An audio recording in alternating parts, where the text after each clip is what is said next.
Welcome back to finals day here at the Hurley Pro Stop 8 on the championship tour.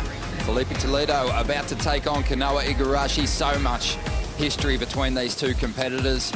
And Filipe, it's painful history because he has lost out to Kanoa a couple of times this year. And Filipe looking left. So no tangle at the start of the heat. Filipe whips into these first two turns. It's just that typical spark, bringing it through to the inside.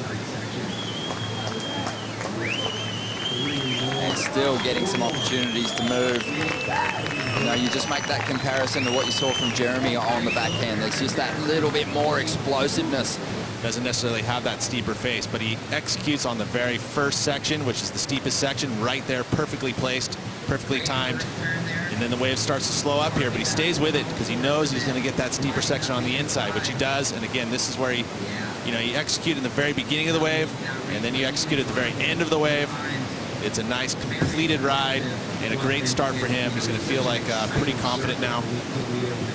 Again, taking a look at this angle, which takes away from the steepness of the wave. But look how explosive he is and quick he is coming in and out of his transitions. Again, a completely different look than a lot of his competitors because of that speed that he carries.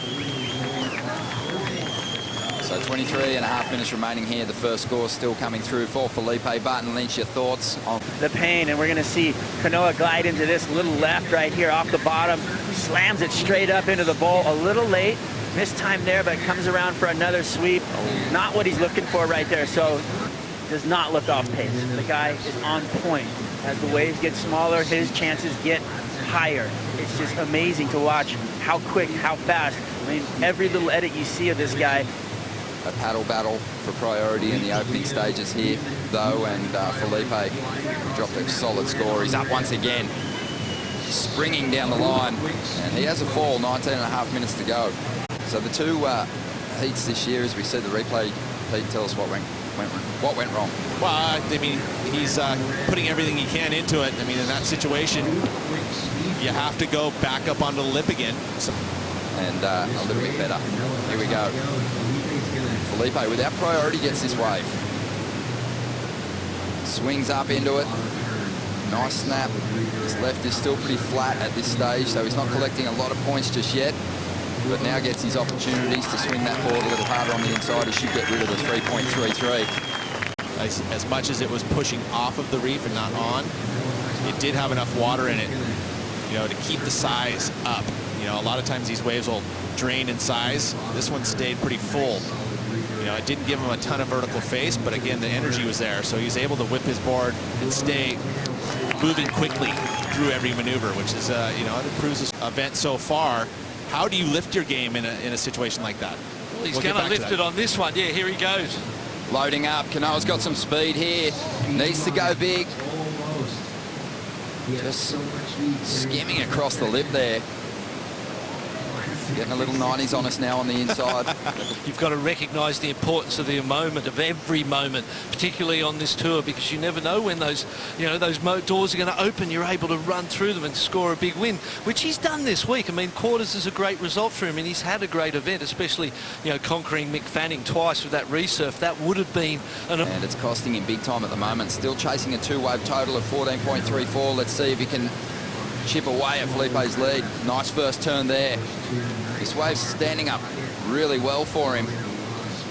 And he's found a good rhythm and gets a good finish on the inside. That should break combination. He's going to give himself a shot going into the final stages. Pete, for Kanoa's surf, Filipe, he's made it through the non-elimination heat. So it's only surfed 3 times, half as much. Is that going to play a part?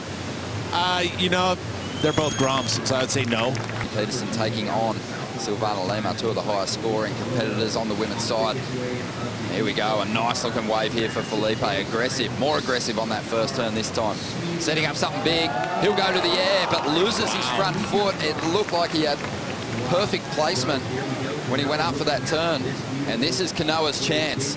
He can seize the lead here. He needs an 8.5, but has to be aggressive. Throws a reverse, that section flattens out. Wow. So he opts out. He wants to get that priority back. Kanoa knows and decides, okay, I'm going to make sure that I get a much better wave. What happened here, I mean, again, much more aggressive.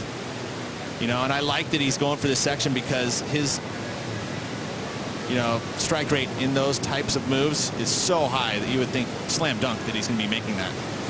And so, door open for this man. And again, he knows that that wasn't going to be a super high-scoring air reverse, so he... You know, coming down the line, there was a couple hiccups by the athletes. Here we go, split peak, beautiful, straight up for one man over the lip line for Kanoa, just doesn't bring it down, and they're going to get back out to the peak. So both of them not really capitalizing on that wave. Takeoff spot 4 priority for this next set as this thing winds down, but we saw, you know, the way that the waves are loading up, really hard to read the water, the faces, and it really getting up into the hook. There's a gray kind of consistency to the water and the sky, almost looking like one. And I've seen, you know, going down. Which it is very light today, but it's forecast to get stronger out of the southwest. Filipe on a wave that's got a bit of steepness on the face, so he projects out of the pocket with one of those beautiful grab rail air reverses. And that's the most high impact turn that we've seen in this quarterfinal heat. And as a result, this is probably the biggest wave of this heat so far. 1.5 minutes remaining. Kanoa needs an 8.5. That requirement might be a little bit higher as he slides through that first turn. Throws his board up into the pocket. We saw Filipe there scrambling back to the takeoff zone just in case Kanoa gets himself the lead here, but he is going to go down. Grey the sky. It's reflected on the water, and he just didn't read the cup of that bowl. Wow, look at this section here. I mean, big, lofty reverse. The air reverse there. I mean, that was, I mean, it looked better on the replay. So you would think that this is going to go into that good range for sure. Again, look at this technique here. Perfect section for it. Filipe gets the grab all the way around, holds on all the way to the end. Helps him to keep it under his feet. What happened to Kanoa Igarashi? He was so solid through the earlier rounds, Pete. He was making no mistakes. You know, it's the pressure of the situation, too. You know, I think that comes into play slightly. You know, to be so high consistency, it's tough to do each and every day. Filipe up once again, throwing something a little different. Doesn't ride out of this one. But Kanoa Igarashi, a couple of falls. But what a run through this contest he's had, and the local crowd, they're getting right behind him, giving him a big cheer as he tries to give us something special on this last ride. Nice little layback jam, doesn't ride out, but a fantastic performance. His best of the year for a quarterfinal finish. Stick around. When we return, we'll kick off the semi-finals of the Swatch Pro with Joe Tapel and Martin Potter.